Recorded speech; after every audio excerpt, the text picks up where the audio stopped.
So we've been working with matrices and with matrix algebra, and it's time for the payoff. Today we're going to look at some really interesting real-world applications of matrix algebra. And the point that we're going to be using is the point that we've been saying over and over again for the past few weeks.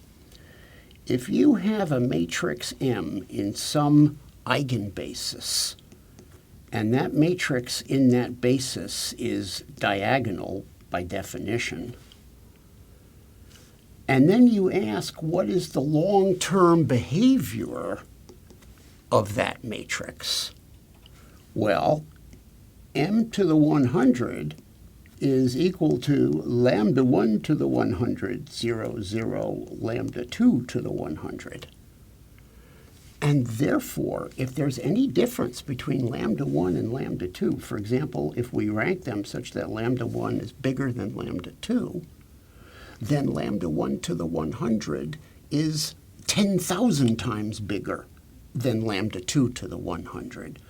And so our principle was that the long-term behavior of a matrix is domination by the principal eigenvector.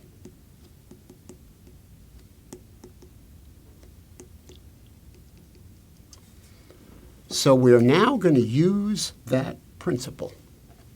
The first person to really understand and use matrices in a powerful applied way was a very famous economist named Vasily Leontief around 1941, and that's a very significant date because, of course, it was the U.S. entry into World War II, and World War II had been going on for 2 years at that point.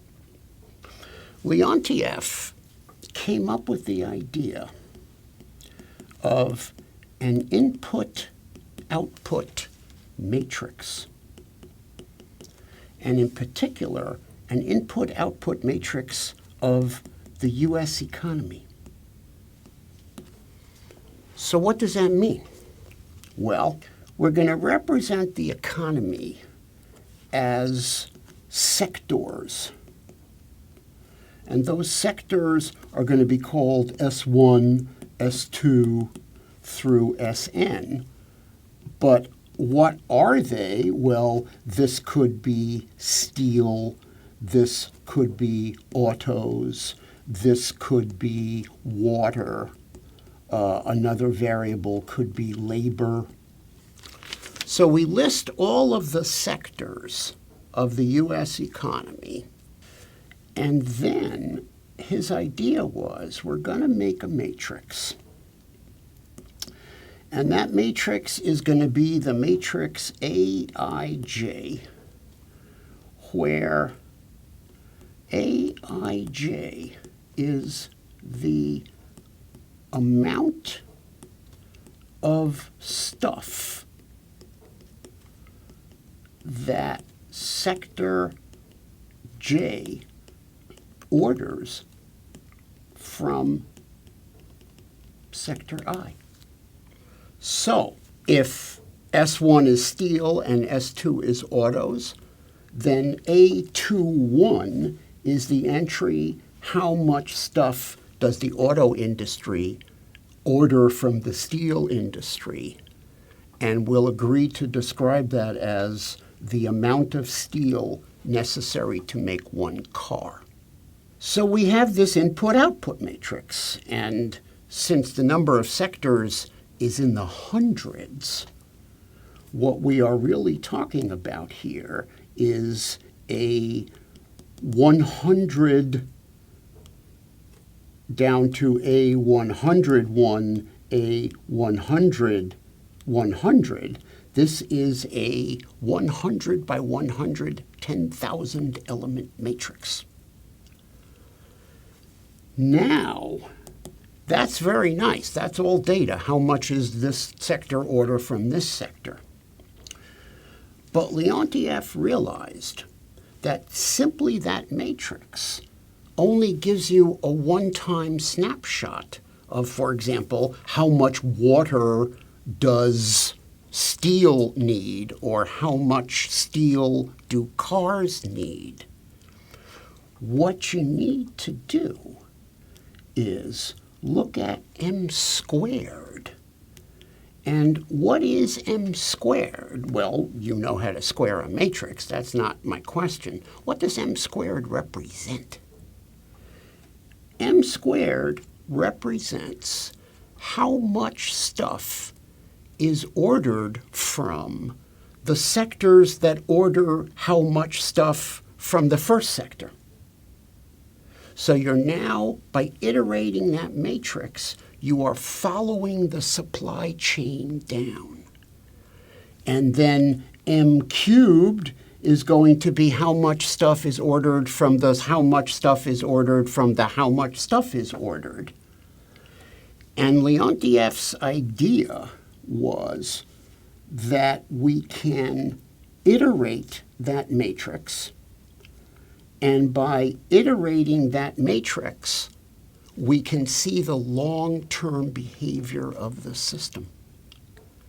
And by iterating that matrix, we can see when it comes to equilibrium, how are the sectors related to each other. Now, his purpose in making that matrix was essentially war planning, war production planning. If we are going to need 3,000 tanks per year, how much water do we need? How much labor do we need? How much steel do we need? How much water do we need to make the steel that we need, to make the door frames that we need, to make the tanks that we need? And that is this iteration of this matrix. And so Leontief was very interested in the use of the matrix, of the iterated matrix, as the key to planning, because m to the 100, let's say, or just long-term behavior of that matrix, is going to be, like all matrices, dominated by the principal eigenvector. So we are going to find a new basis, U1, U2, whatever. It's going to be U100 if we're talking about a 100-sector economy, in which the new matrix is diagonal, lambda 1, lambda 2, dot, dot, dot, lambda 100. And these are all zeros. And this is the eigenvalue decomposition of the U.S. economy. Now, I'm assuming I'm ranking these, and I'm going to put them in the order lambda 1 greater than lambda 2, so that lambda 1 is the largest eigenvalue. And I want to find the eigenvector, I'm going to call it V1, that corresponds to that biggest eigenvector. And then, just as we saw before, the long-term behavior of iterating this matrix over and over again is that the system will essentially follow the big eigenvector V1. So then the next question is, what is V1? Well, V1 is a vector in 100 space. So we can write it. Remember, we have a basis for 100 space. Here it is. S1 through S100 is a basis for the economic vector space. And therefore, this principal eigenvector can be written as A1 S1 plus A2 S2 plus dot, dot, dot, plus A100 S100. And these numbers, A1, A2, A100, is how much of S1 do we need in the equilibrium state? How much S2 do we need in the equilibrium state? That's A2. So we can now say, well, we need A1 in sector 1, we need A2 of sector 2, and this is, because this is the dominant eigenvector, this is the long-term behavior of the economic system, and what we now need to do is get this much of S1 and this much of S2 and this much of S100. So he originally developed it in order to answer the question, what are the key sectors for us to supply in order to get the outcome of, let's say, 3,000 tanks a year? So they did that, and the War Planning Board immediately adopted Leontief's. He was an economist at Harvard. He was very respected, and his work was immediately adopted for that purpose. But then a very interesting wrinkle occurred, because after the U.S. went to war, the war planners decided Germany was the number one target. It was absolutely necessary to cripple the German war economy. And then the question arose, how do we cripple the German war economy? Well, you could say, well, they need tanks. Let's bomb the tank factories. They need airplanes. Let's bomb the airplane factories. But the U.S. Office of Strategic Services realized it's hard to bomb things, and therefore you need to be a little bit strategic in terms of what you bomb. So they turned to Leontief and they said, make us a model of the German war economy. So here's aircraft is S1, steel is S2, oil is S3, whatever, and then asked, do the eigenvalue and eigenvector decomposition of this very large matrix in order to tell what are the key points in the German war economy that are supplying the things that are supplied to things that are supplied to things that are important, like aircraft, tanks, and that kind of thing. So he had to develop a method for extracting the eigenvalues and eigenvectors of a 10,000 element matrix. Now, as we mentioned last week, a 2x2 matrix we do by hand, and you all did it. And when you did this, you had to solve a quadratic equation, lambda squared plus yada yada equals 0, in order to find those eigenvalues, lambda 1 and lambda 2. And we did this with the high school quadratic formula. And that's wonderful. But that's undergraduates, and this is big boys and girls.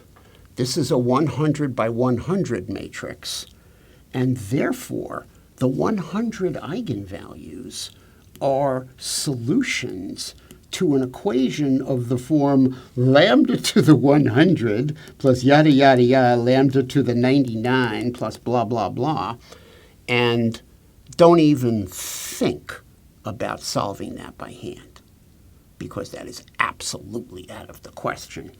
In particular, we mentioned a mathematical fact, which is, yes, there is a formula for solving the quadratic. We learned it in high school, lambda equals plus or b minus b plus or minus the square root of b squared, blah, blah, blah. There is a formula for lambda cubed. It's a little tricky. There's also a formula for lambda to the fourth. It's very tricky. And there is no formula for lambda to the fifth or any higher power, and that's a theorem. It's not just that they haven't found the formula. The mathematician Galois proved in the 18th century that there is no formula for solving a fifth-degree polynomial or anything higher. So this is not going to be done by hand. It has to be done automatically. And I almost said it has to be done by a computer, but it's 1942 now, and what is a computer? So Leontief, who was no fool, got in touch with Howard Aiken, who was a Harvard mathematician and computer scientist. And Aiken had developed a computer that they called the Harvard Mark I automatic sequence controller. That is, the sequence is a sequence of instructions that the machine could carry out a sequence of operations. It wasn't just an adding machine. It could carry out a sequence of operations depending upon the previous. So this was the first real numerical computer. And they used this computer, which was programmed with a screwdriver. They used this computer to find the principal eigenvector of the 100 by 100 German war economy input-output matrix. And the answer was very interesting. The biggest two eigenvectors, lambda 1 is the biggest, and the V1 eigenvector corresponding to that, the biggest eigenvector, was, as all eigenvectors are, A1S1 plus ... plus ANSN. And the biggest contribution to the principal eigenvector were two sectors. And when I say the biggest contribution, I mean the two largest AIs on that list, the sectors that you need the most of, the sectors that are the key, or in this case, the choke points of the economic flow, were not something you would necessarily think of. The second biggest one was oil, which is maybe not shocking, but the biggest one was ball bearings. You need ball bearings for everything. For those people who don't know what a ball bearing is, you can never slide metal against metal. And when you're going to slide metal against metal, you have to have bearings that roll and enable the metal to slide over the metal without friction. And these are called ball bearings. And it turns out that every sector needs ball bearings. The manufacturing of machines, in your car, there are probably 5,000 ball bearings. And their analysis said this was a major component of the principal eigenvector of the German war economy. Based upon that analysis, the Allies launched a strategic bombing campaign against the ball bearing factories at Schweinfurt and Regensburg. Lost a lot of planes, but the idea is a powerful idea. Find the choke point. The choke point is the principal eigenvector and the components of the principal eigenvector. Find the biggest components of the principal eigenvector and bomb them. Now, war aside, that's a very powerful metaphor. And you will understand what I mean if I said, suppose we're talking here about genes in a disease. and we form this eigenvector of gene I depends upon the product of gene J. We form this matrix. We take the eigenvectors. What we would have found if we find the principal eigenvector is the gene that is connected to the most genes, so-called hub genes. And they are key points for the disruption of a gene network. For example, disruption of a disease gene network. So the idea of find the principal eigenvector and bomb it is an application that is much broader than just attacking a war economy.